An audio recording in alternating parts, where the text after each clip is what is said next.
Hello there, you're welcome to the Pulse here on the JoyNews channel. Coming up this afternoon, power outage is imminent as the Ghana Gas Company is announcing the commencement of the shutdown of the turbo gas processing plant on the 1st of April. The Energy Ministry says the shutdown will affect power supply to some parts of the country and has directed the Electricity Company of Ghana to release a load shedding table.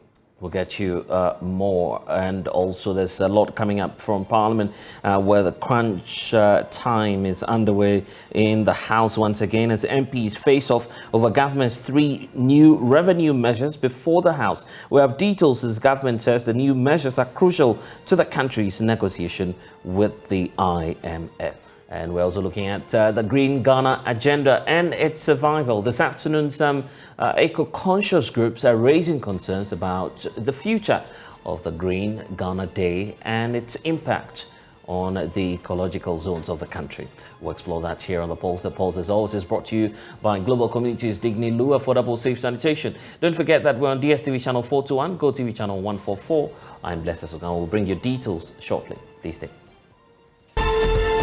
And this afternoon, JoyNews is learning of an imminent power outage which may be taking effect from the 1st of April. This is because the Ghana Gas Company is announcing that it will be shutting down the turbo gas pipeline on April 1st. The blackout is expected to last for 14 days, and there's a joint statement being released by the Electricity Company of Ghana and the Ghana Grid Company. Let's bring you excerpts of what it is that the company has been indicating through its statement. It reads that the Ghana Grid Company Limited and the Electricity Company of Ghana wish to inform the public that due to maintenance works being carried out by the Ghana National Gas Company at the turbo gas processing plant, gas supply for power generation has been affected. Consequently, there will be approximately 150 megawatts of power generation shortfall, which will reduce the total power supply for distribution by ECG until Friday, the 7th of April, 2023. In this regard, there will be minimal interruption in the power supply to some ECG customers across the country and will therefore issue an outage timetable by Friday, the 31st of March to inform customers. Accordingly, Gridco and ECG say they regret the inconvenience being caused by this exercise. But what's likely to be the impact on the energy sector? I want to bring in Dr. Suleimana Yusuf, who's an energy strategist, joining us via Zoom right now. Thank you so much, sir, for your time here on The Pulse. The blackout is expected to last for 14 days, but given the reasons that we're getting from the Electricity Company of Ghana and Gridco, are we likely to go beyond the 14 days? Yeah. Thank you very much, Blessed, and good afternoon to you and your cherished viewers in Ghana and across the globe. Yes, this is quite unfortunate, if I put it that way. But first of all, I think I'll commend these 2 key institutions, ECG in this case, and then Gridco. I mean, they are the key players within the power sector. You know, in addition to the producers, or those who produce power, the IPPs, and then in terms of power producers in general. So yes, to that extent, bring out that communication to the extent that such a thing is going to happen is commendable. Now, but from where I sit, if you ask me, Blessed, could this have been avoided? Yes, I think we could, but not from the ECG side and not from the Gridco side per se, because they are just the obstacles of gas. In this case, the supply of gas is what is short. And in fact, I think there's little they can do about that. Now, going forward as a nation, we need to strategize. Blessed. Gas has been a commodity that is very good for power generation. If you remember where we have come from, we've moved away from using liquid fuel to generate power into, gravitating from using liquid fuel to gaseous fuel. Now, if you remember the time Ghana Gas came on stream, the time Ghana started producing oil, and then the time Ghana Gas came on stream, there's a huge lap in between. Now, what were we doing in this case? From the time we started producing oil, when we knew that we had so much gas, reserved within our shores, that was a bit of a problem there. However, when Ghana Gas came on stream, the capacity of Ghana Gas wasn't that enough, or at this moment it's not that enough to be able to even take advantage of the huge quantum of gas that we have within our shores. Let's say we are boasting about 1 million or 1 trillion, standard cubic feet of gas within our shores. That is so huge.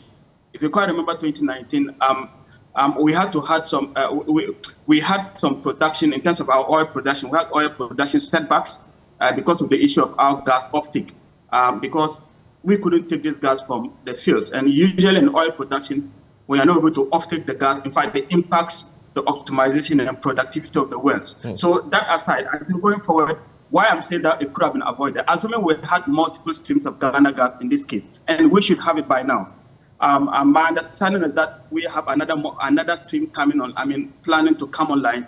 That has to be faster. That has to be faster enough, because such things like it could come again. And so, assuming we have multiple stream of Ghana gas. When I say multiple stream, I mean different segments of Ghana gas, so that when Ghana gas is going to shut down, there isn't going to be any power interruption to the end users. That would have been great. All right. So we have not had that, but I'm told that we have something coming up that is commendable, and then we just live to see that. Okay, yeah. the elephant in the room has got to do with what transpired in 2014, the dark days as it being referred to, as to whether or not Dumsor is returning. We'll get deeper into that, but I want to hear from William Boateng, who's the Director of Communications for the Electricity Company of Ghana. Mr. Boateng, are we clear now on the areas that will be affected out of this exercise?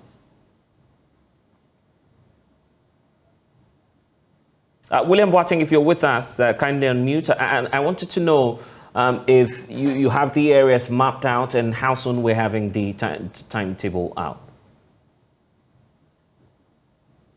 Okay, it appears. Yes, good afternoon to your viewers. Yes.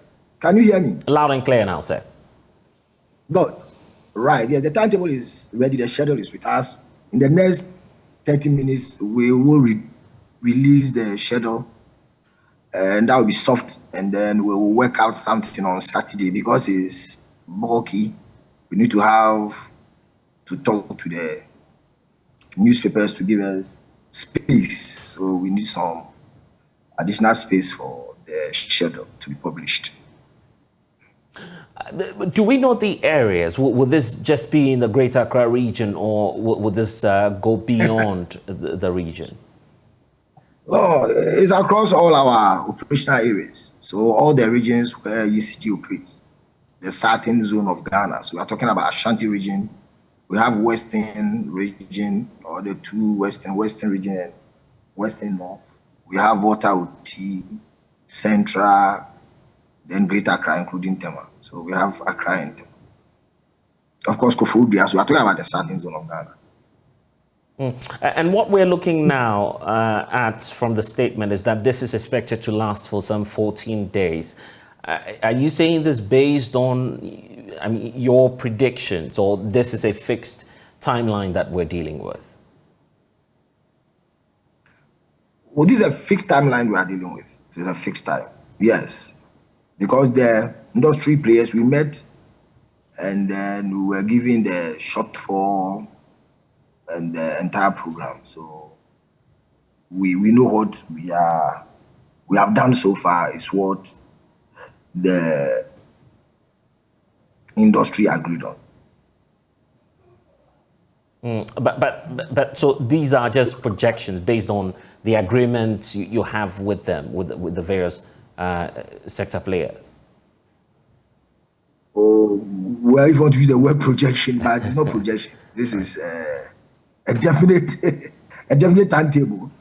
They are doing the maintenance works at Tuabu, we know by now, and we have been informed. This is not the first time we are talking with experts, and they are on the ground. And so we know that based on what we have discussed with our Honorable Sector Minister, we are certain that the final day, which is 14th of next month, will be done with this load management due to the maintenance works at Atuabu.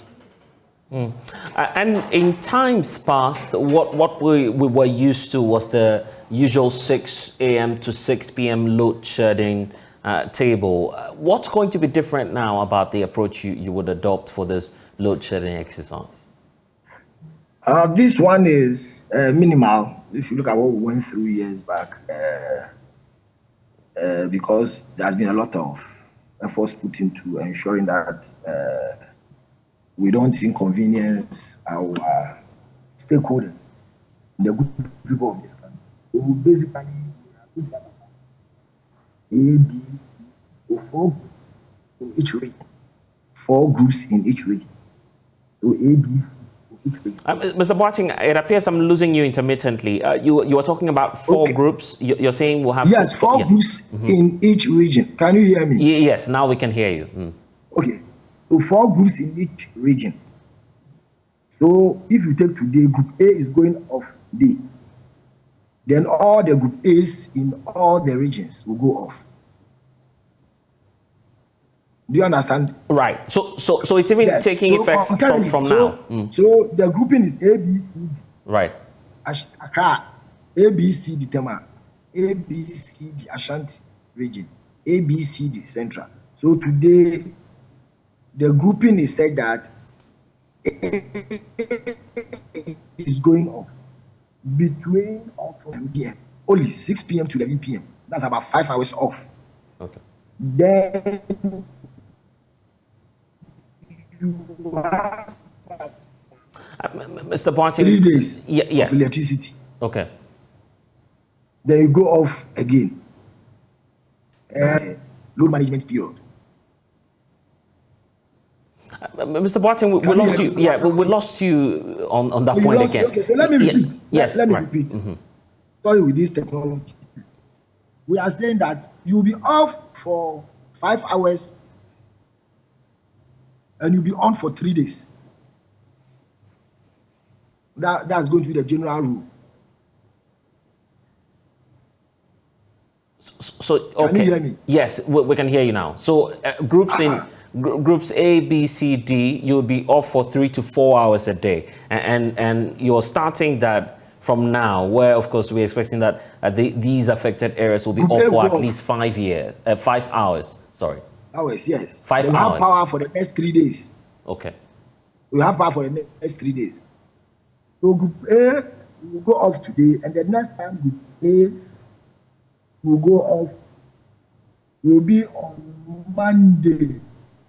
So today is Thursday, they'll go off, then they'll go off again on Monday. That's Group A's, all the Group A's in the regions. If there's a caution or an advice to the general public, what will that be? What would you want the public to prepare for? Oh, well, I am on, but let's say we know that we are going off on this particular. That's what's good about this particular schedule. We giving you the timetable, or we are going to give you the timetable moment from now. You know when you are going off, you just plan towards the particular day of the outage, especially in the evening, because there will be no lights in your area. You have to be very cautious and think about your security and the security of your community. I mean, that's the most important. Okay. Mr. Boateng, thank you for your time. Unfortunately, the lines were not too favorable. I'm sure that we'll get the full timetable from you and publish that at my Joy and also all of our social media handles. But thank you, Mr. Boateng, for your time here on The Pulse. Back to you, Dr. Yusuf Suleiman. So it's clear now that what the ECG is carrying out will be, quote, a minimal load shedding exercise. At least that's how they are calling this. But do you predict the impact to be severe? Yeah, so from what they are saying, provided they stick to the timetable and the communication is clear, I think people should be able to plan. My only problem is I think they could bring the timetable as early as possible and make it very clear and send their representative in every affected area to communicate to them in clear terms, especially the timeline is very important because we are talking about business continuity planning here. Once they'll go off from this timetable, I think it's going to be very bad. And the other thing also is I think it's contingent on the fact that the work should be done seamlessly or smoothly within the time frame. If Ghana Gas can finish the job within the time frame and ECG they are able to communicate well, I think the population should be able to plan, to be able to accommodate this. But going forward, I'll just say that this brought to bear against, on what we have always been calling about what we call power security or energy security. And they hinge on three main pillars. We have energy affordability, energy dependability, and energy availability. In this case, it's clearly that we have been affected by energy availability just because of something else that is happening or a kind of a planned work that is supposed to take place. So we have to try our best to champion these three in terms of building our infrastructure, like what I mentioned before. Let's build up Ghana Gas, let's increase the capacity of Ghana Gas, let's have multiple trains, so that in situations like that, I think the populace will not be subjected to this inconvenience. So if there's anything that everybody fears, I think we all know 2004, 2014, 2015, it wasn't a pleasant experience. So it's therefore not surprising that whenever people hear of Doomsaw, we'll have a lot of uncertainties or some fears running through us. So, but I just believe that, and I believe and hope that they are able to stick to the timetable. And if they do, I think the population should be able to, absorb that. The Energy Ministry describing this as Doom CACA. In other words, they are halting the process and making things better. Do you see that happening, or what we have is similar to Doomsaw, just like we had in the past? Yeah, so if the call is to, if the projection or the call is to probably halt or put a little bit of breakage and make the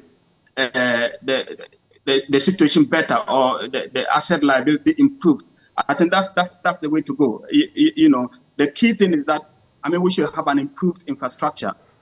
If you break down for a kind of maintenance like this, and at the end of the day, after the maintenance, we haven't had any value for the time,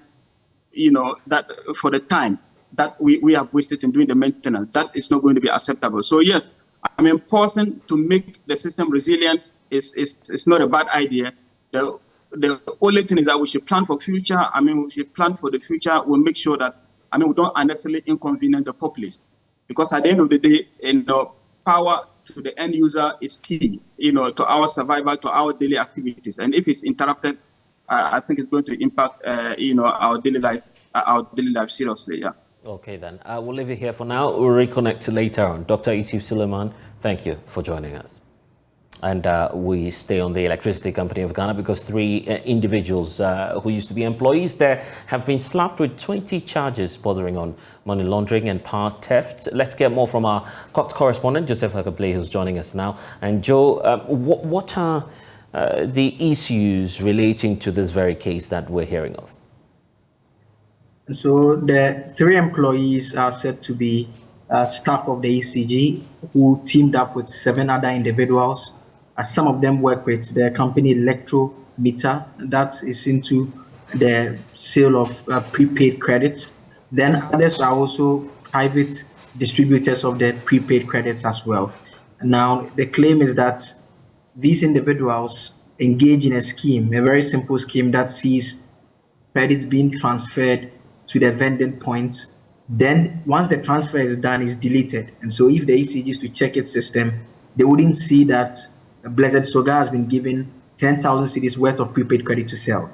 Blessed nonetheless sells the credit, gets the 10,000 cedis, then shares the 10,000 cedis with this ICT supervisor. We are told he is at his ICT department at the head office here in Accra, and they share the money with him. And so that's a scheme that started sometime in 2017 when Ali Nancy Shaibu, a computer programmer at the ICT department at the head office, had gone to the Volta region to fix a prepaid problem over there, a connectivity challenge. It was while fixing this problem that he devised a scheme with one other accused person. And once they transacted that business, they got huge sums of money. And then it became a scheme that was deployed in other parts of the country. And we are told that so far, the estimates in terms of what has been deprived of the state is 2.1 million cedis. And we need to state that, for instance, this is coming up because of the company's heightened watch on revenue mobilization, correct?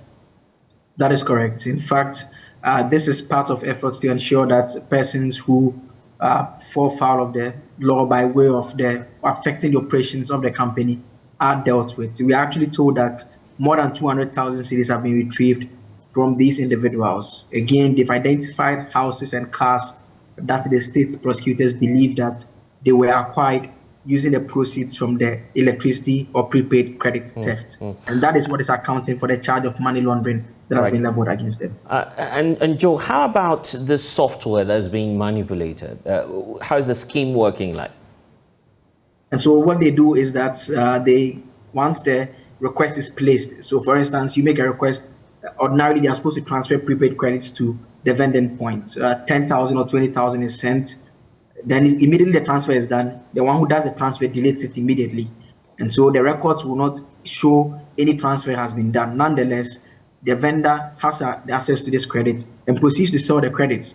So whatever amount of money he makes from that sale is up to him and the individual who transferred the money to him through the deletion of the transfer from the system. He shares the money with that particular individual. And so that is how it was operating. So it wasn't the case that it was a hacking of the software system or a permanent manipulation, but it was done as in where such transfers were done. Then the deletion was done to cover their tracks. But eventually, ECG says it received a complaint through one of its officials that indicated that he had detected this particular matter, leading to the investigation that was taking place and coming to the point where the state has decided to press charges against them. Is there a caution from ECG or maybe an assurance that this will not break down the entire system? We are told that this is not a matter that has any impact on the current system as it's being operated. What our sources within the Attorney General's Department also indicates to us is to the effect that they are bent on working hand in hand with the Electricity Company of Ghana in the coming days, and there are a number of such cases that will be prosecuted. And so people who are engaged in such theft, they should be on the lookout, knowing very well that their days are numbered, and once their actions are detected, the state will file charges against them. Joseph Agable, thank you for your time. He's our court correspondent. Well, from the courts, we'll be taking you to Parliament shortly. The MPs are locking horns again on 3 key revenue measures. We'll give you some updates when we get back. You're watching The Pulse.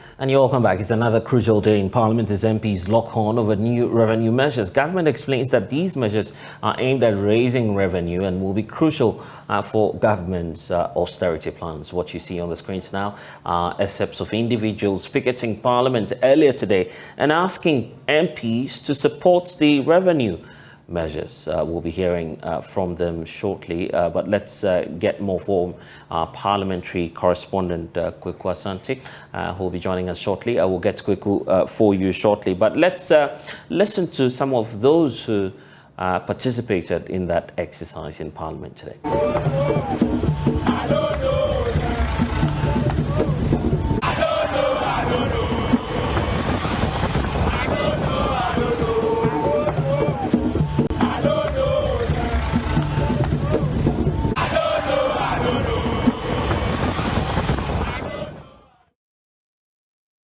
Well, so what do we need to know about this crucial revenue measures that have been taken and possibly the impacts here? You have excerpts on your screens right now painting that picture for us. So here's what you need to know.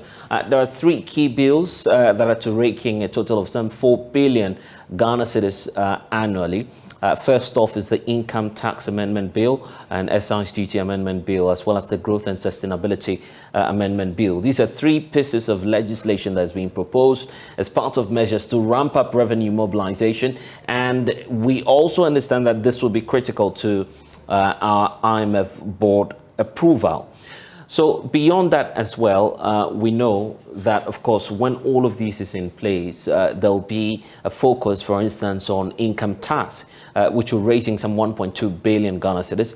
It will exempt minimum wage earners and will alter the foreign exchange losses treatment in financial statements as well.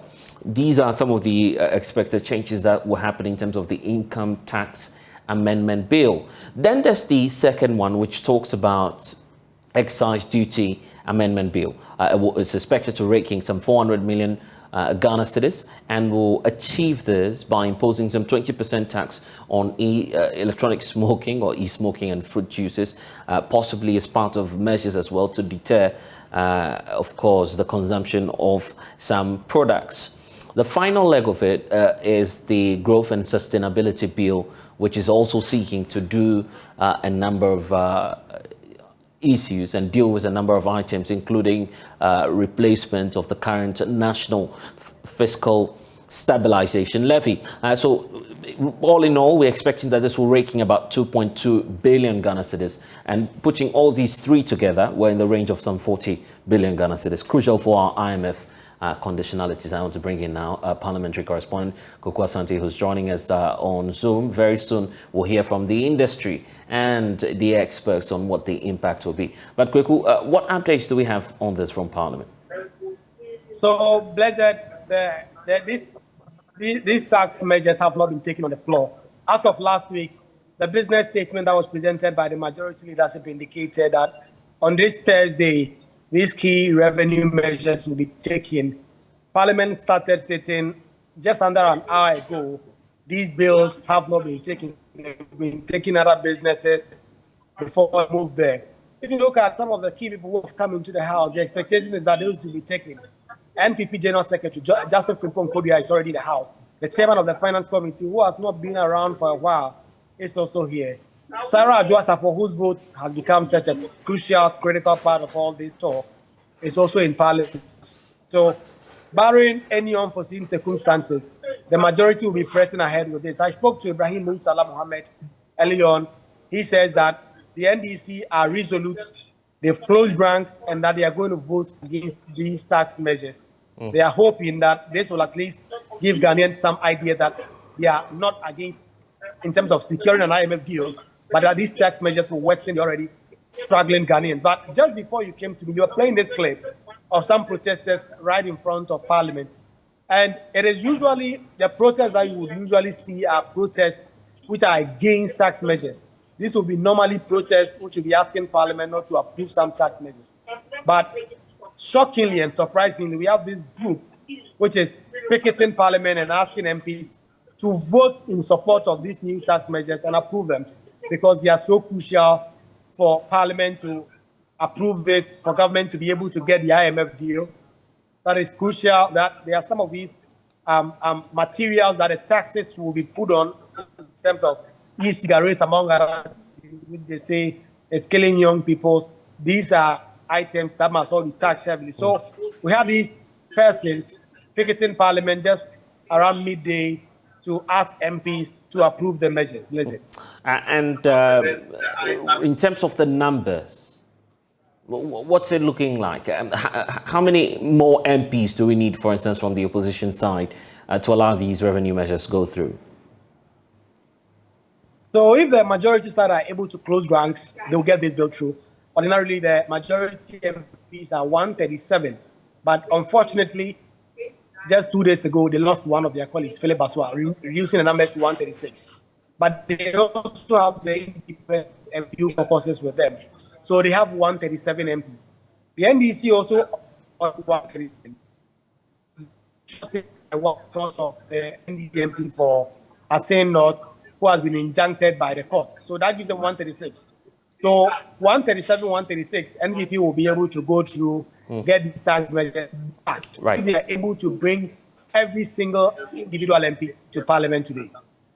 Okay, we'll see about that. Samuel Agri is General Secretary for the Food and Beverages Association. Thank you, sir, for joining us. A crucial time in Parliament, yet you say that these revenue measures may disrupt your business. How so? Thank you for the opportunity. Now, we look at the government presentation that they made to Parliament to enable them raise this revenue. Ordinarily, they wouldn't have done that. But then going to IMF, and then there's certain conditions for you to go and tax your people so that you can be able to pay back the loan that is given to them. Sorry. If we look at all the measures put in place, we say the excise duties that we are paying now, right from manufacturing and also for imported beverages, they are so high that government needed to do something about it, so that at least with the industrial sector, we can be able to meet our production targets, increase our profitability, and passing on to expand our facilities so that we can employ more. Unfortunately, government is saying that, no, what I am going to do is to give you an additional cost. And if you look at the trend of our taxation system that we have in this country, the very people who are paying for the taxes that the government benefits from are the same people that anytime government wants to rake in more money, it goes to these same people and then tax them more for them to pay. And you are not asking whether the industry can really pay what they are paying, or we need to do something to make them have a leverage of expanding. Okay. Their, So let's try and answer that question then. Are you able to afford this and to pay for it? We can't. We can't, in the sense that if you are raising the taxes, you have to look at gray areas where you need to go and get these taxes. Those who are not paying, you make them pay. But you don't go to the same people who are the 80% of the tax contributors. You go to them and then you enforce policies on them to pay more. At the end of the day, you ask yourself, who is going to pay for those increments? Government will tell you that pass it on to the consumer and they will pay. And the consumer are you and I, who cannot even afford what is being produced today. So how come we go ahead and impose further taxes on them for them to pay?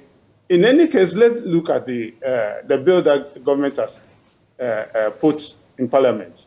In there, they said they want to increase the excise duty on tobacco so that they can pay more, and then it will discourage people from smoking.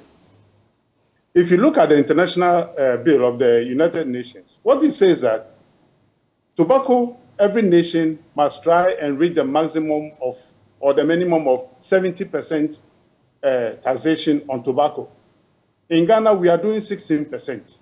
So why don't you go to the government or parliament and tell them that, look, for what tobacco is doing in the public, this is what we want to do, to discourage the young ones who are coming, for them not to smoke. So therefore, let us go ahead and impose stiffer taxes on them so that people cannot actually afford the tobacco. Because anytime people smoke, when you and I, you have 10 people sitting at a table, if one person smokes, all of you are in danger.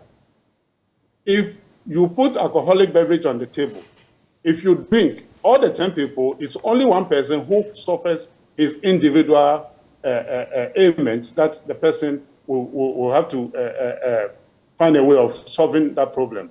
But in tobacco, it affects everybody. So what are you implying? What are you implying? We are saying that, look, what are you implying by this? If you want to increase, yes, what I'm implying is that you have areas that you can increase to get in make the revenue that you want to. So you want government, for instance, to target the tobacco companies, for instance? Is that what you're saying? You see, these are the areas that has been said is giving us problems in the health area.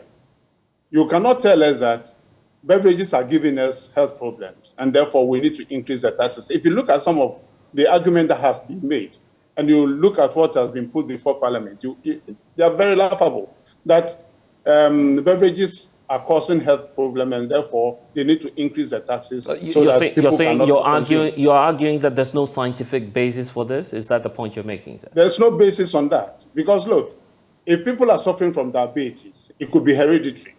It could be eating lifestyle. It could be the lifestyle that we live, that leads to all these things. Now, beverages cannot lead to that. If you want to solve a problem in the beverage sector, you don't increase taxes, because that will not stop the consumption. You call the people in manufacturing and tell them, this is what I am seeing, and therefore this is the way we need to go.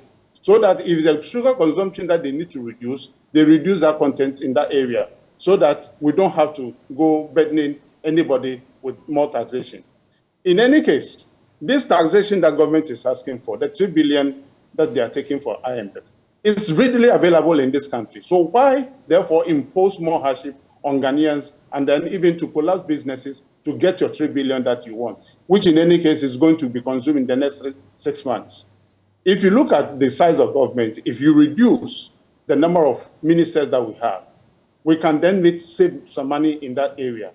If we fight corruption to the hilt, we can save as much as 10 billion Ghana cedis, dollars to save this country from going to the IMF.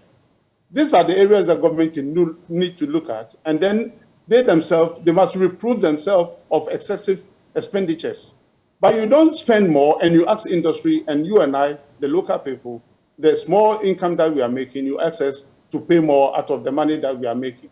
Because if you look at in there, government is saying they're going to raise around almost about 1.2 billion Ghana cedis through the internal revenue system. If industry is able to employ more, government makes that money easily. So why don't you give them concessions that will make them employ more for you to get the needed money that you want? So that we put the policies in place so that investors can really come into this country and drive our industrial area into the next level, so that we can produce more, export more, and then we make the necessary money. If we go for this loan that we are talking about from IMF, you consume it in 6 months, and then what comes of this money? So we are saying that if you look at it, industry is not to be charged for the excesses of government, and therefore we should leave these taxes out of the place. I see, and yet you're paying the price already. You're paying the price for this already. It's beginning to impact the markets, and I'm just wondering what the options are for your members. What are you opting for? You see, we are asking government to withdraw this bill, Parliament not to accept the passage of this bill. Yeah, but it's likely from the posture of the governing side, it's likely that they may have to push this through. If government goes ahead and pass this bill, I can tell you that actions that will make government draw back, go back and take this bill and ask that we withdraw this law or cancel that law, we shall do everything necessary to make sure that industry stands and government loses. Because if you are government and you want to grow a country, it's the industry that you have to look at. You don't collapse industries and then stand as a government. Because the very moment industry goes down, government also fails. So therefore, you don't touch this area. If you look at our comments area, the VAT has been increased to a level of over 21%. Which country charges more than Ghana? But we are paying more. We kept quiet, we are paying. In any case, when you are not supposed to take VAT before you sell. You dispense it at the time that you are buying the product. That is when you pay for VAT, added value, additional value of, as we call the value-added tax. Then we take that money from the individual who is buying. But the very moment you produce and import, tax is collected from you. The very moment you pass on the product for sale, you pass on additional tax also for government to gain from. So that's what we call the cascading effect of tax values that we have in this country. So therefore, we are saying we are paying so much already in this area. So allow us to have a breather. If you look at this year alone, from last year, 8 months up to now, businesses have lost as much as almost 60% of their investment values. This must be a concern to government. If you are bringing on new values or new taxes, what it means is that we are going to lose further, and the city will start driving up again, and it will cost industry and you and I our pockets. So we are saying, don't do it. Those in parliament, they are also being affected by the same law. So they must think very carefully what they are doing to their constituents, and then you and I. This is what they must think. But they shouldn't go because the president said you should do it, and therefore they do it. It shouldn't be that case. They should think very carefully. And those who are picketing at the Parliament House and asking that this bill should be asked, have they thought of how much they are spending from their own pocket, or they are taking money from people or from somebody? Well, we're not too sure. We don't have any evidence to that. Probably they also, perhaps, let's shift the narrative, thinking of the fact that you're simply fighting against your profit margins. That's what you're fighting for. Not at all. Not at all. Because If industry or the investors are making so much profits, it goes as against you and I. Because every single tax that government will impose will be passed on to the consumer. And therefore, this is the question that we must ask, whether the consumer is able to pay. Because if the consumer is not able to pay, then the businessman or the investor or the manufacturer will fold up and leave the country. If one factory closes down, you have as much as 500 people losing their jobs. And it translates into almost about 2,000 people going hungry at a time. So we are saying that give a breather, think about the populace, and therefore don't do what will rather fight against the people because you think other people are making so much profit, and therefore you need to take some from them. Last time the GRA passed a comment that they know how much industry or the investors are making, profit that they are making, and so therefore they will pass the taxes. That is a betrayal of trust. You don't go audit people's account and then come in public and tell the whole world that they are making excessive profit. Do you know how much they are also paying in terms of their expenditures? Because we see them as foreigners, and therefore we can throw anything at them, and therefore they have no opportunity to defend themselves. If you have been in an office where a foreigner's business is at stake, and GRA come to that facility to do an audit, because you are a foreigner, they tell you anything they have to tell you, you have to oblige. Even when they are taking your money away, you have to oblige. And when you ask them what formulas are they using to ensure that these people pay the right taxes, they don't tell you the formula that they are using. So they realize that you have excess money somewhere, and therefore, by hook or crook, they must take that money from you. And therefore, that comes into negotiation of the officer who is on the ground will rather have to negotiate with the company owner as to how much they have to, and that breeds corruption. So if we allow these things to happen, we are not doing any service to the country. Look, when we brought in the tax stamp project, government is telling us that before they were making 28 million Ghana cedis. Now they are able to make around 19 million Ghana cedis. So that tells you that definitely there was a gap somewhere, and we found a solution to that, and therefore that solution is giving us a solution, and therefore government is raking in this money. It's not losing in that area. So therefore, if you need money to run the economy because somebody is asking you to do so, look at the gray areas where the loopholes are, and then take that as opportunity and get the money that you want. You don't impose hardship on the people so that you make the money that you want. Let's try and wrap up this conversation, but the end game will be about the consumer in the end, as you're pointing out. Are we likely to see a revision of your prices, the prices of your products on the market, as part of a response to this new revenue measures? Calculations have been done already. Serious businesses have already done their timetable. They've done their calculations, and they know how much they are supposed to pay to government. Nobody does business and pay 47% of revenue to government. You need to make money for your company. And they know how much they are making. And if we have to pay all the money to government, then of course, some of them, if they can't, that is where the folding up comes in. Or passing not on the excesses to the consumer. Yeah, but let's be clear now. Then it becomes a problem. Yeah, so let's be clear. For all of us to. Yeah, so let's be clear. Are you passing that on to the consumers? We are passing it on. If government goes ahead and pass it on. But where we can't, I'm telling you and giving you an assurance that we will do everything necessary for government to withdraw this bill. Okay, I'll take that as a promise from you. But we'll see how all of that will pan out. Samuel Agre, thank you for joining us here on The Pulse. Well, we now talk about government's Green Ghana agenda because government last year set out to plant some 20 million seedlings across the country. It appears that the weather and some other factors are setting that plan back. We have more in this report for you. Today, on day 2 of the Ministry of Lands and Natural Resources tour of the Greater Accra as well as the Eastern region. Now, the trip started with a visit to the Shai Resource Reserve, where we were told that Some mahogany trees have been planted there in 2021, which had a survival rate of about 50%. The park manager of the Shire Resource Reserve has been telling us why only 50% of the trees have survived.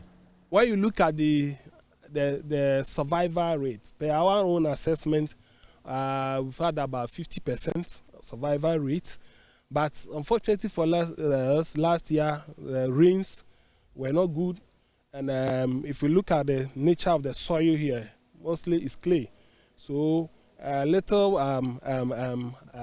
dried up, they get the soil dried, and then it's affect the growth of the distance. But nevertheless, we will continue this year to plant as we've planned for it, and make sure that we do the necessary silvicultural methods to enable to sustain it. So the trip from the Shire Resource Reserve continued to the cheaper forest, where we are told that the forest actually is seated on over 2,000 acres of land. Now, the Forestry Commission has been able to plant about 5 hectares of land out of that, and out of the 5 hectares, it has been distributed in 2 different or major compartments. We visited the compartment 52 as well as compartment 63. The district manager of the Tema at that area of the Forestry Commission also spoke to us about the number of trees that have been planted on these 2 compartments and the surviving rate of the 2. But you can see we did the same species, but you can also see the growth of the species. It's the same acacia that we planted. Here we have neem, we have also cassia. But you can see the growth rate for yourself. I don't need to tell you. The survival rate here is different, but generally within the reserve is about 74%. But that of total was really good. So it's about like 85 to 90%. That was for total. But on the whole, for the whole reserve, all the places we did together, the survival is 74%. Last year on reserve, what I mean by on reserve, what we did in the forest reserve was about 26 hectares. And this year we intend to do probably 26 or 30, depending on collaborations we're hoping to get. But I want to extend it to about 30 hectares because last year we did 26. Now, reacting to the number of trees that have been lost in the planting, the technical director of the Forestry Commission, Mr. Joseph Esiakwan, has been appealing to the assemblies to take responsibility of the trees planted in their area to help in conserving the trees. The cities, as you all agree, it will be good for the district assemblies and the metropolitan assemblies to collaborate with us to do this. Right now, we are working with parks and gardens in the cities to do that. That is their job. They determine which species are good, whilst forestry also determines what you can plant in the forest. So the collaboration with the district assembly now is not too good because, it was reported in the papers that goats were chewing trees or coconut somewhere. That's the work of the district assembly. So why should this assembly allow goats to be moving in the cities? Allow cattle to be grazing in the medians of roads? Why should we be setting fire in the medians of roads? These things happen in the cities. And these assemblies, I think, they have to work closely with us. It emerges that over 74% of the trees planted in the cheaper forest have survived. Almost 30% were lost to bad weather conditions as well as bushfires in the area. Reporting for JoyNews, my name is James Kwesi Aveji. And back here in the studio, I'm Blessed Sogah. You're watching The Pulse. We'll be right back. Please stay.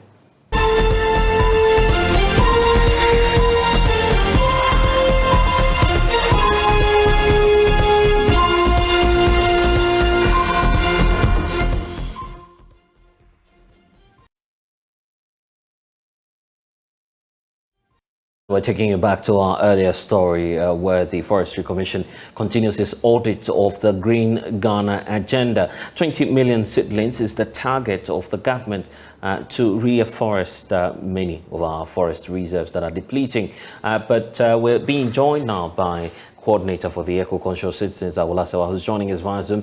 Awula, a firm assurance there by the Forestry Commission that all is being done to keep the seedlings, except to say that in many of the urban areas, we're losing these seedlings to weather conditions, harsh ones, and also to some other commercial activities. How is this coming to you, and what's your personal audit as well of these, tree planting project? Well, what we know is that, unfortunately, not all the trees that were supplied were planted. Some of the assemblies, unfortunately, still had some trees that hadn't yet been planted, and some unfortunately died. And of course, we haven't been able to conduct a proper audit to know how many were actually planted, how many were nurtured, how many survived. So this is something that needs to be gone into so that we'll know the exact figures that would help us to improve the way we do it this year. But for you personally, the whole target of meeting this 20 million trees by government, in fact, there's going to be an add-on for this year as well. Is this feasible? Well, I mean, if there's proper planning, and we understand that it's not a gimmick, it's not a one-day affair where we are in front of the cameras planting trees, and after that we leave them unprotected or nobody's in charge of nurturing them. If there's a buy-in by all those involved, then yes, I think it's a very good initiative that could actually help us regreen Ghana and change it from the fast-advancing concrete jungle. But what needs to happen is that the assemblies, everybody involved needs to buy in. And if you bought in, and for example, the day has gone, not all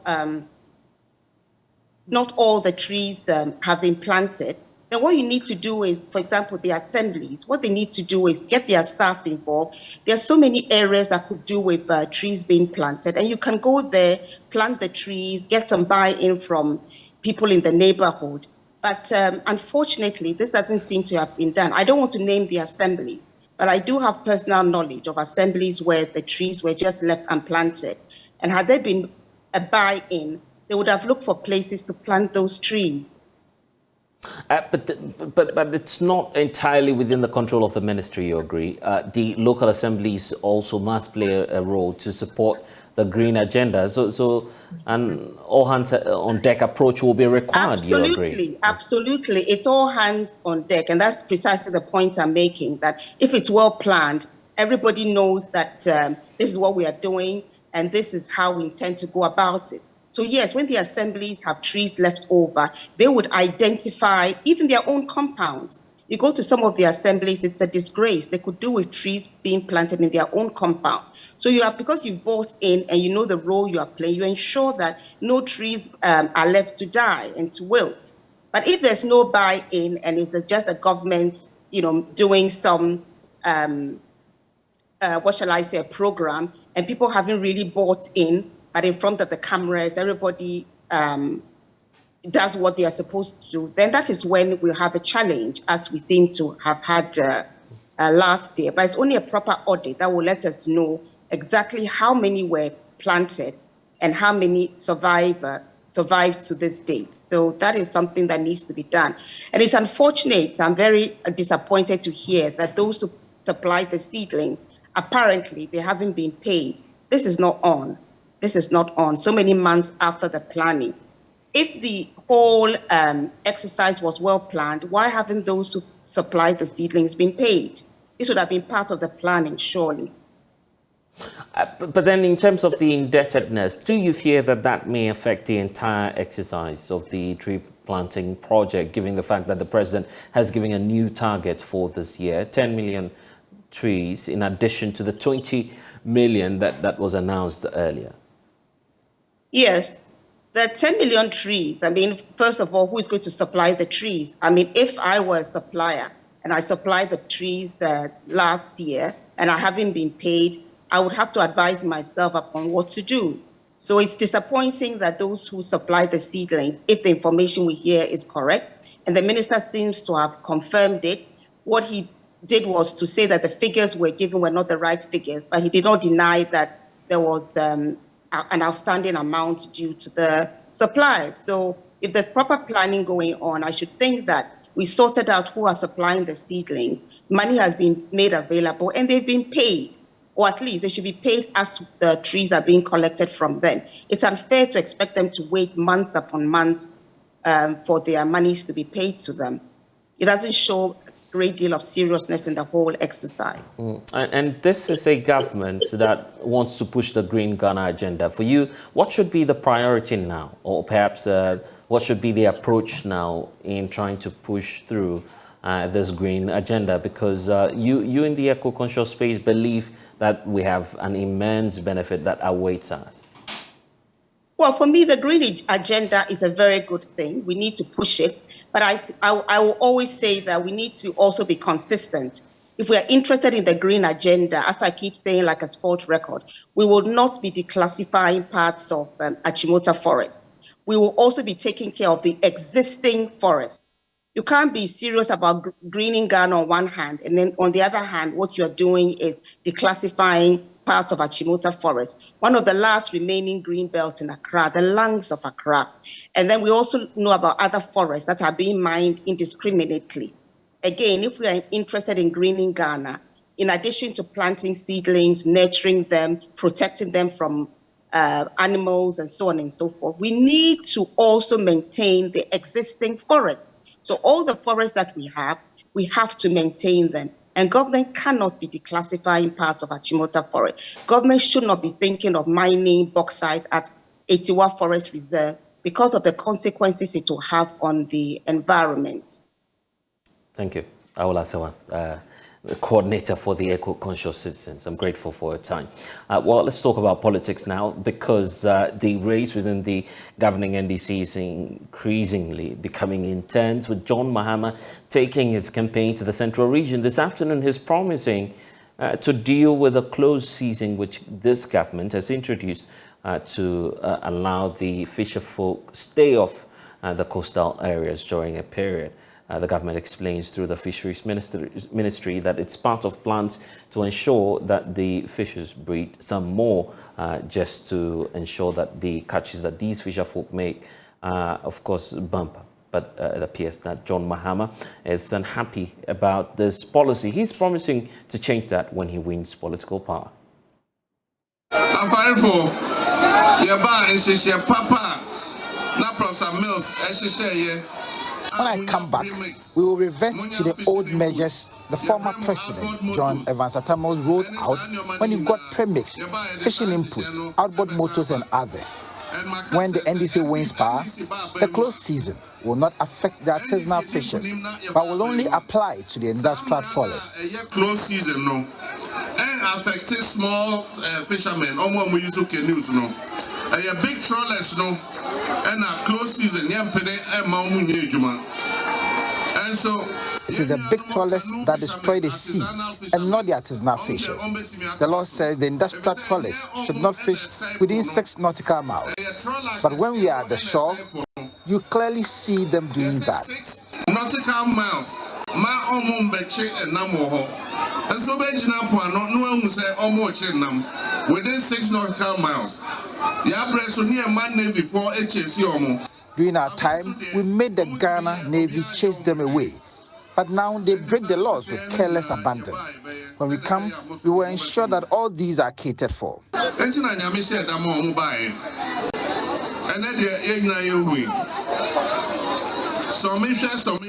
was God that ensured the change in 2016. Going forward, we are not going to adopt the try me campaign. We need to go with experienced people. The try me has caused us and is still troubling us.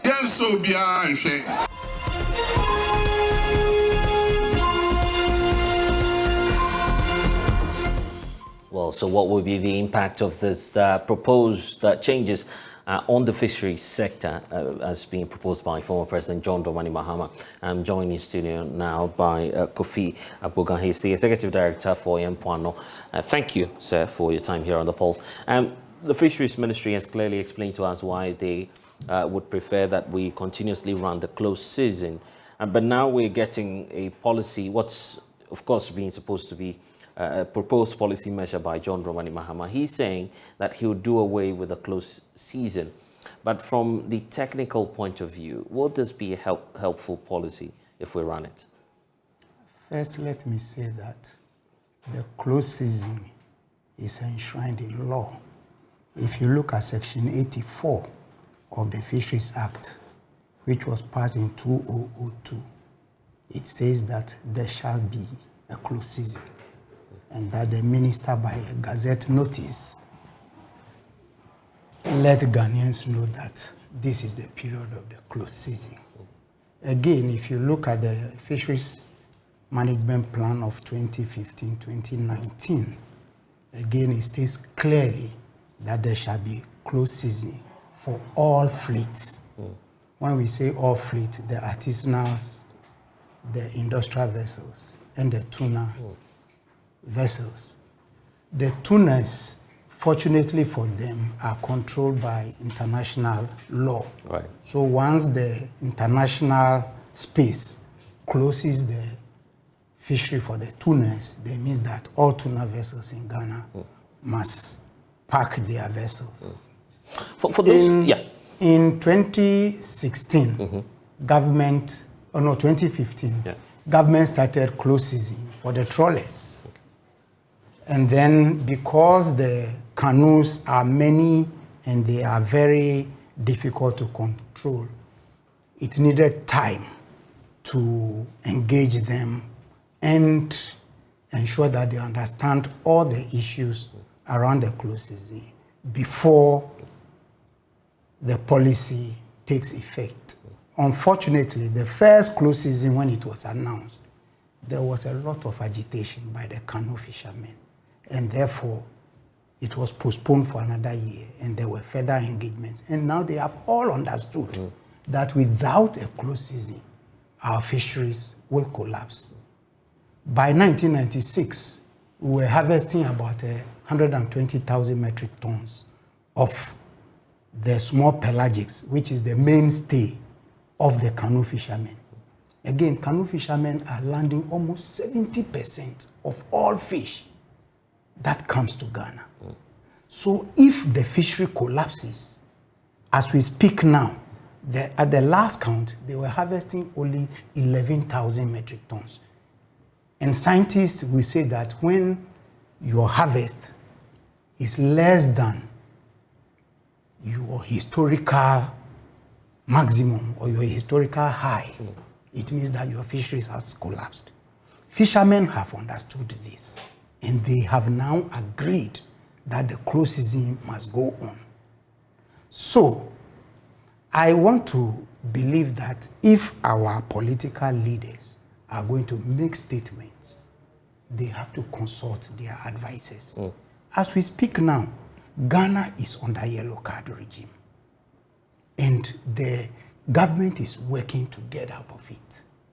Our minister and some of us have gone around the West Africa sub-region trying to get all countries to join Ghana to close the season to save our fisheries.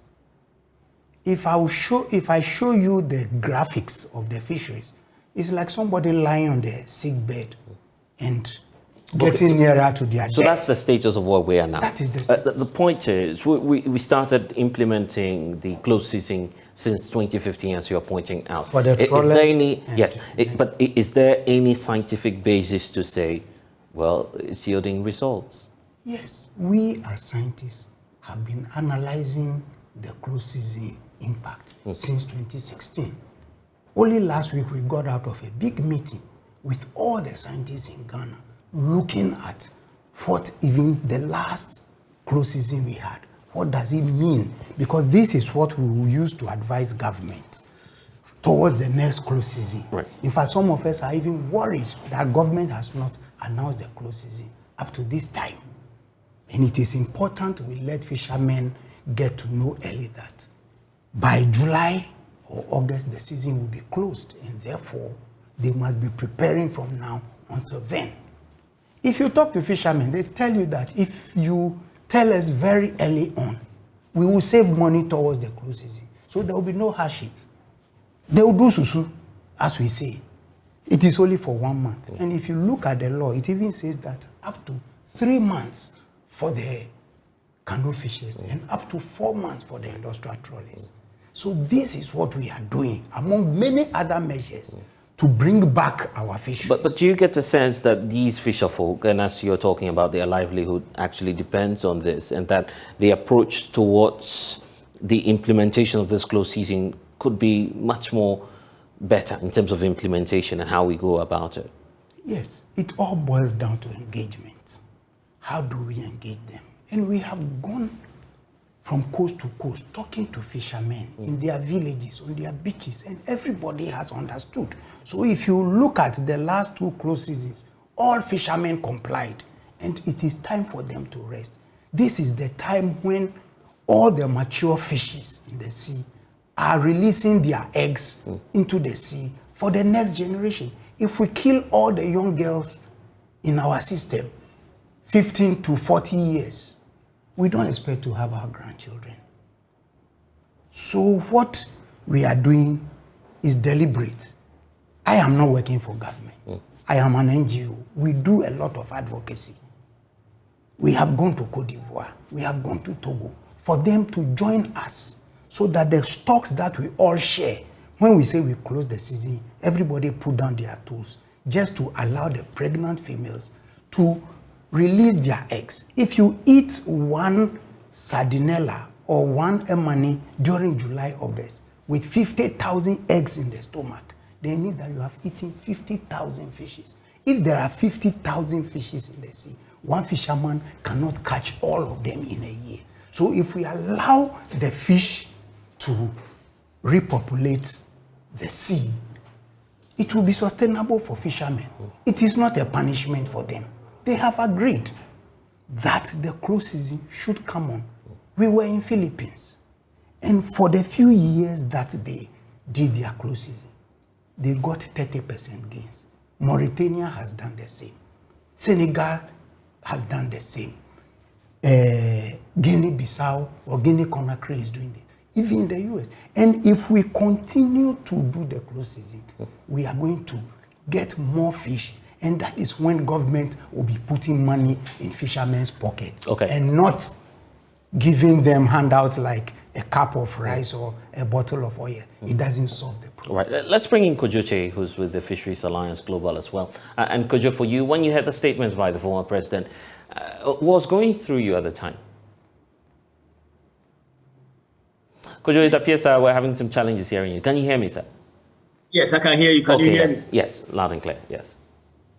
Yes, when I heard the statement, I was not too surprised because I know that sometimes the advisors of the political functionaries are not really providing better advice. We have seen that in political party manifestos and some of the proposals they propose for the fisheries sector. You ask yourself, who are those advising? I would say that fisheries at this point in time, as my colleague Kofi has said, we are trying to revive our fisheries. It is near collapse, and the discussion should not be as to whether close season should go on or not. The discussion should even be extending the close season beyond the 1 month to about 2 to 3 months to get the fish stock restored.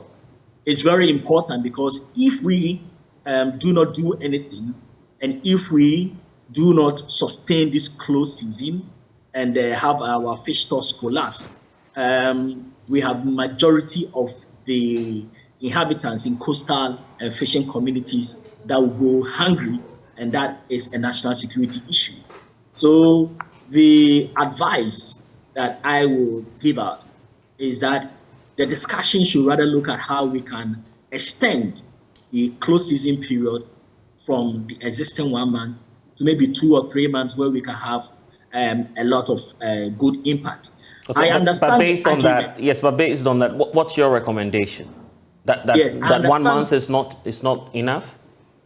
Yes, 1 month is not enough scientifically to have the gains that we need. I understand the argument that our former president made in terms of the economic and hardship on fishes. There are several ways to look at that.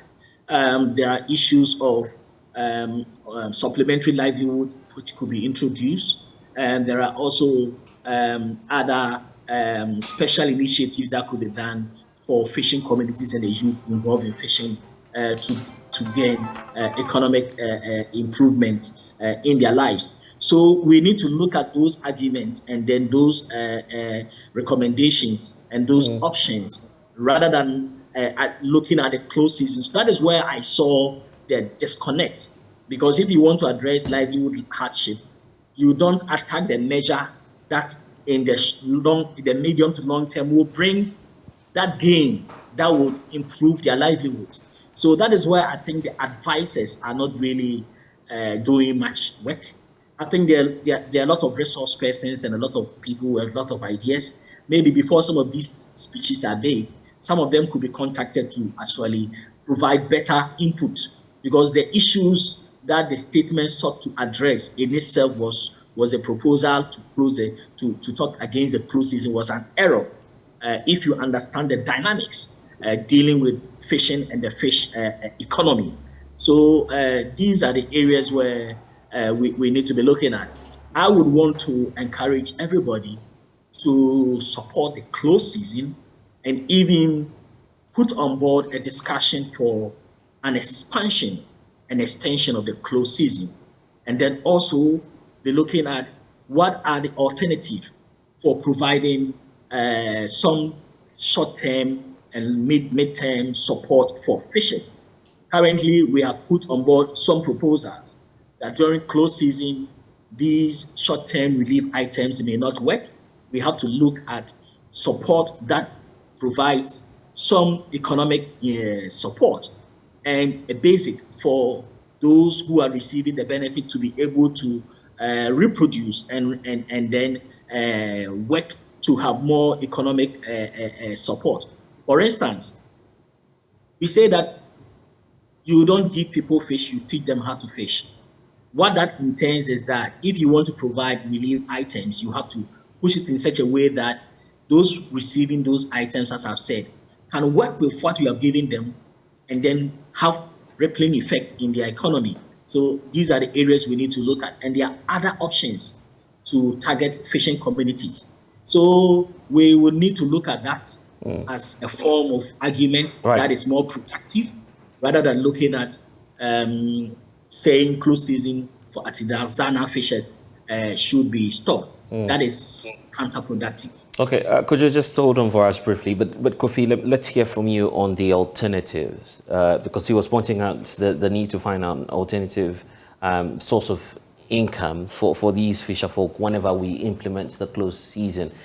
Should that be part, I mean, should that be considered by the Fisheries Ministry to be part of the closed season? Each time we're getting there, the fisher folk are engaged, so we know what they'll be doing whilst that season is implemented. First, in our work, we are targeting the youth between 15 and 35 to start providing them with some supplementary livelihoods or teach them to engage in other things that are beneficial in having high economic returns. That is the first one. So that will help a lot more people to get out of the fisheries. Because at this point, our fisheries are overcapitalized. There are too many people in the fisheries. We have over 11,000 canoes already on the water. Yes. So cumulatively, if you look at all that the canoes are doing, it is impacting the sea. So there are management measures that will have to be put in place to ensure that the sea also has some respite whilst fishermen are doing something else. Now, the 1 month closed season is not a punishment. If you ask fishers to stay away for 1 month, they will have some hardships, yes. But if they plan towards it, 1 month comes and goes easily. And even within that 1 month, these fishers are fishing only 2 weeks in that 1 month. So effectively, it is only 2 weeks that they are not fishing. But the gains that you make during that period is very, very, very enormous. We have thought through these for a very long time and have engaged fishers to understand. There may be pockets of resistance, but by and large, the generality of fishers have agreed that close season is the way to go. The last close season we had, we were monitoring the fishes as well. And even after the close season, we noticed that a lot more of the fishes still have eggs in their bellies. And these eggs must come into the water. It is the reason my colleague Kojo is saying that, and even the law recognizes that the 1 month may not be enough, but we have to have that as a starter.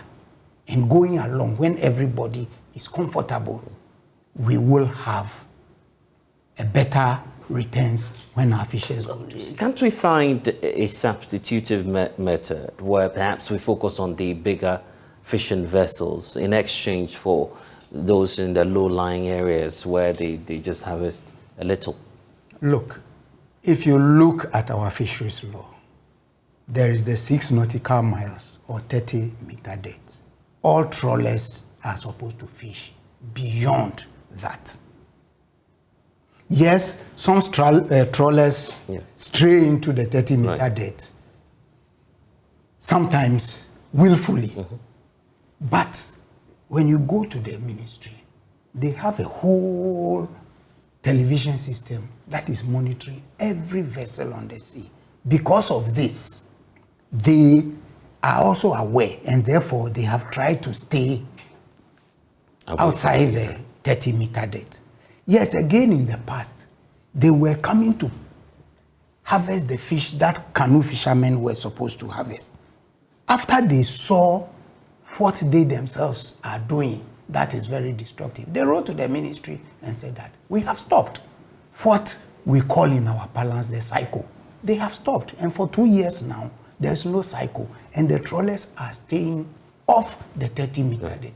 These are all engagements that we've had with both the trawl industry and the canoe sector for everybody to understand that whatever is being done will inure to their benefit, and it is not a punishment.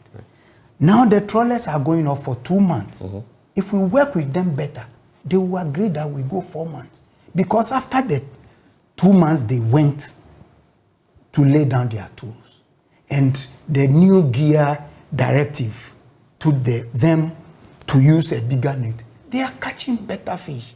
Their yields are better than before, and they are staying away. Why are they staying away? Because their vessels have much power, and they can go at deeper depths, and therefore their license allows them to catch only fish that is in the bottom.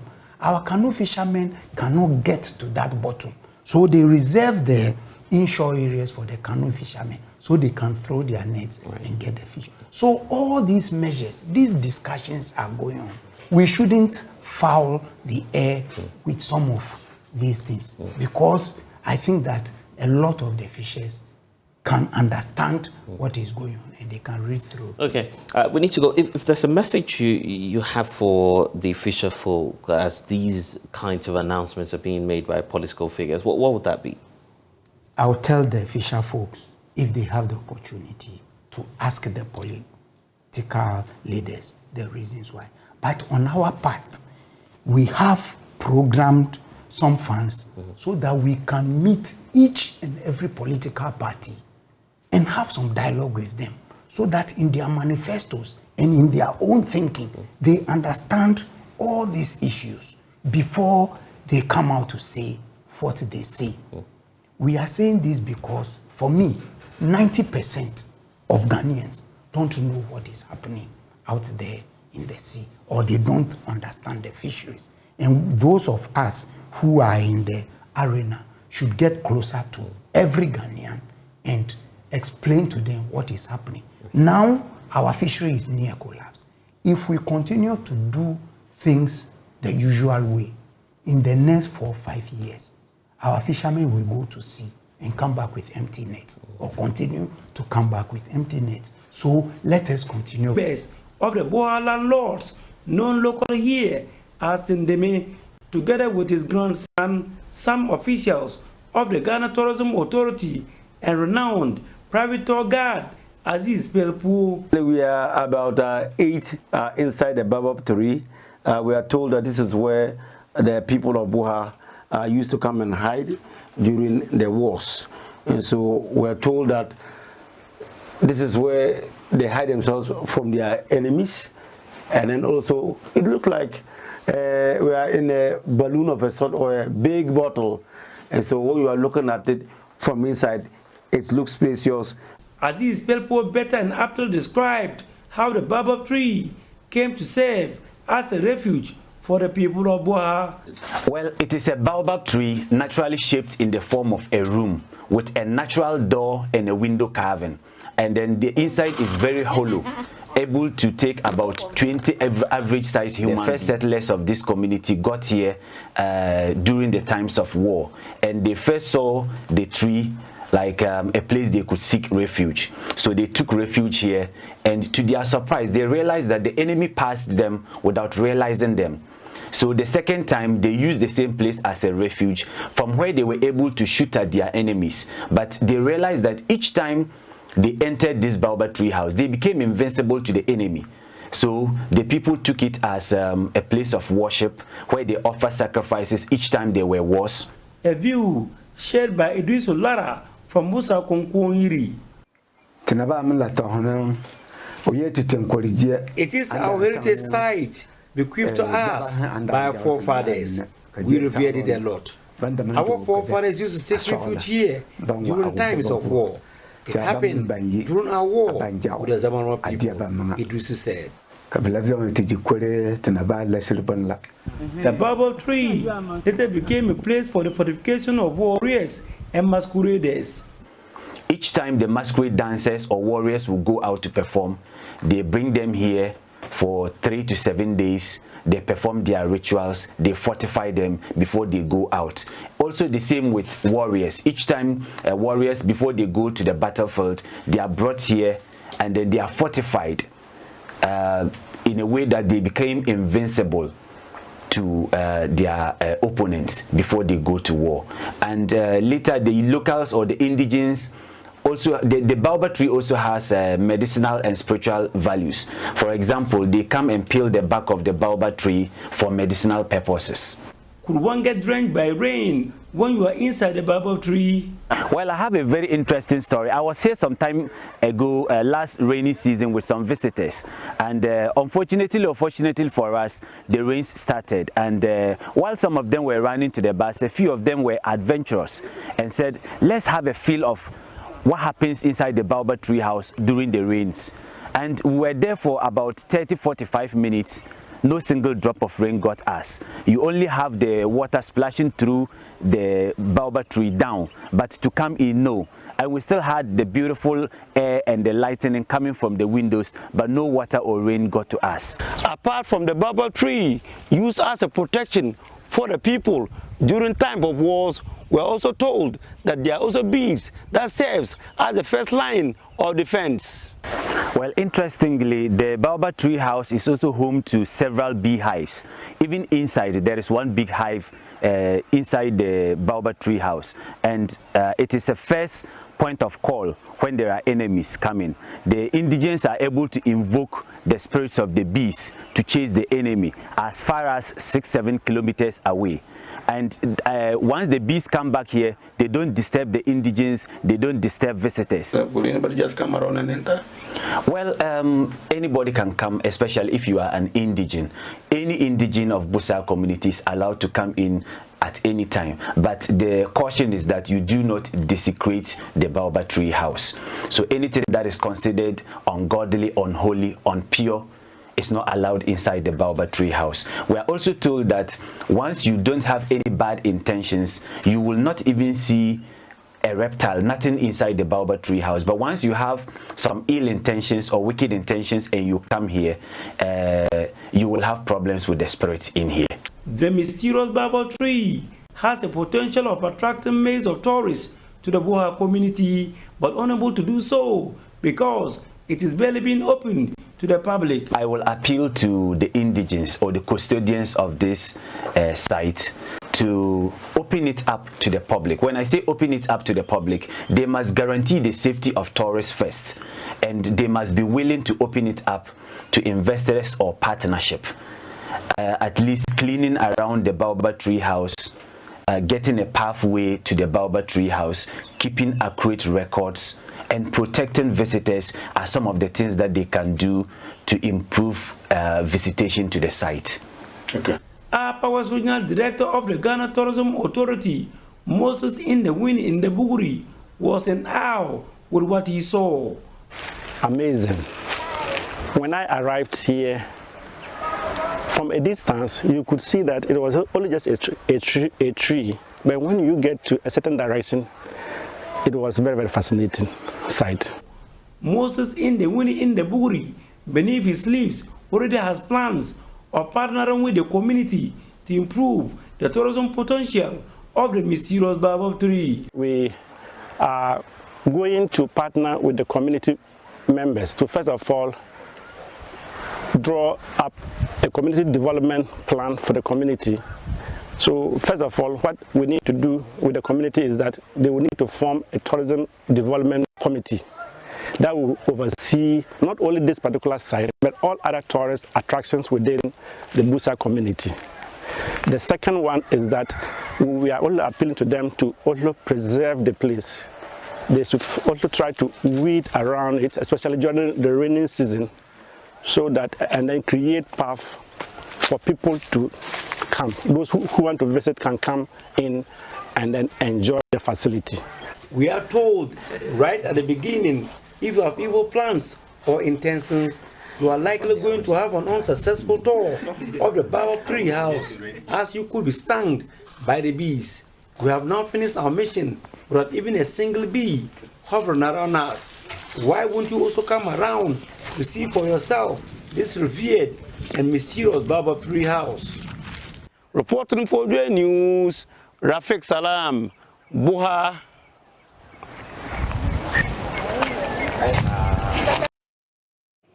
Well, such an interesting site there. And on that note, we wrap up the pulse here on the Joy News channel. Log on to myjoyonline.com for more stories. I am Blessed Sogah. We'll see you again.